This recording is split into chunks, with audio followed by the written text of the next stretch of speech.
Bonjour, pour ouvrir cette chronique, j'aimerais revenir sur les annonces de ces dernières semaines de la part du gouvernement et en particulier sur les précisions qui ont pu être apportées par notre nouveau ministre délégué au logement.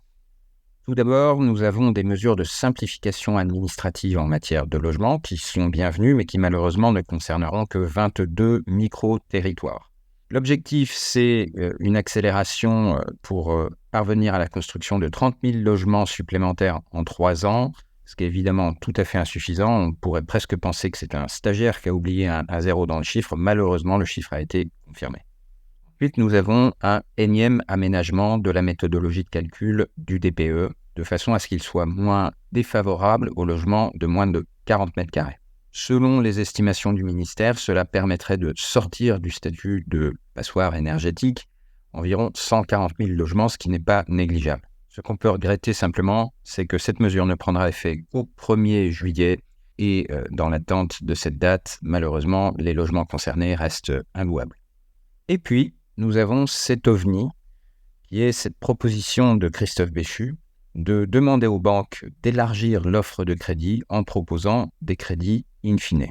Alors, je vais essayer de vous retranscrire ce que je comprends de cette proposition après avoir échangé avec quelques amis banquiers. L'idée serait d'introduire un produit hybride qui serait composé pour 80% d'un crédit amortissable classique et pour 20% d'un crédit in fine.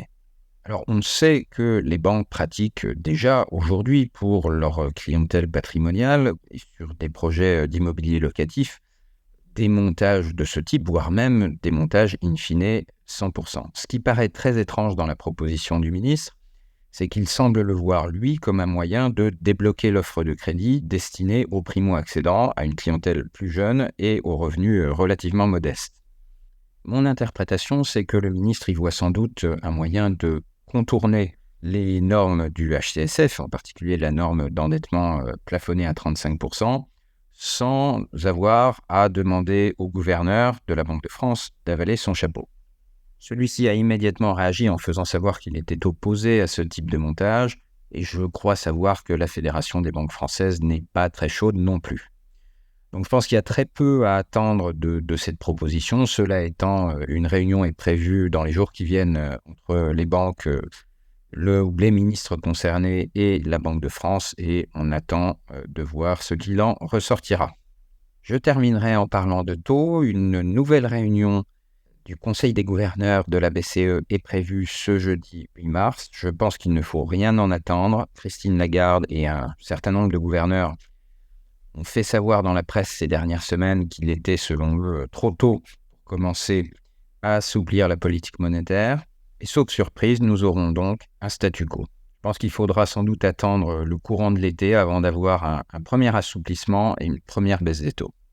Et comme depuis un mois, nous avons une légère remontée des taux de l'OAT 10 ans qui flirtent maintenant avec les 3%, je pense qu'il faut s'attendre à ce qu'on entre dans une phase de gel des grilles de taux des partenaires bancaires. Alors évidemment, je dis ça de façon globale, certains procéderont à des ajustements, peut-être certains continueront à baisser doucement, d'autres peut-être remonteront un peu, mais globalement, voilà, je m'attends à une sorte de plateau qui pourrait durer jusqu'au début de l'été. Voilà, c'est tout pour ce mois-ci. Très bon. Merci Olivier pour cette super chronique.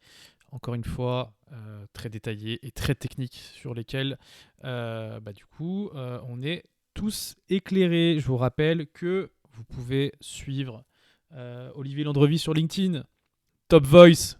On a la chance d'avoir en France un acteur reconnu là-dessus et sur lequel, surtout, on a de la donnée qui est pré-analysée et pré-mâchée pour vous. Et n'oubliez pas la newsletter moneysmart.fr que vous retrouvez en note de ce podcast également.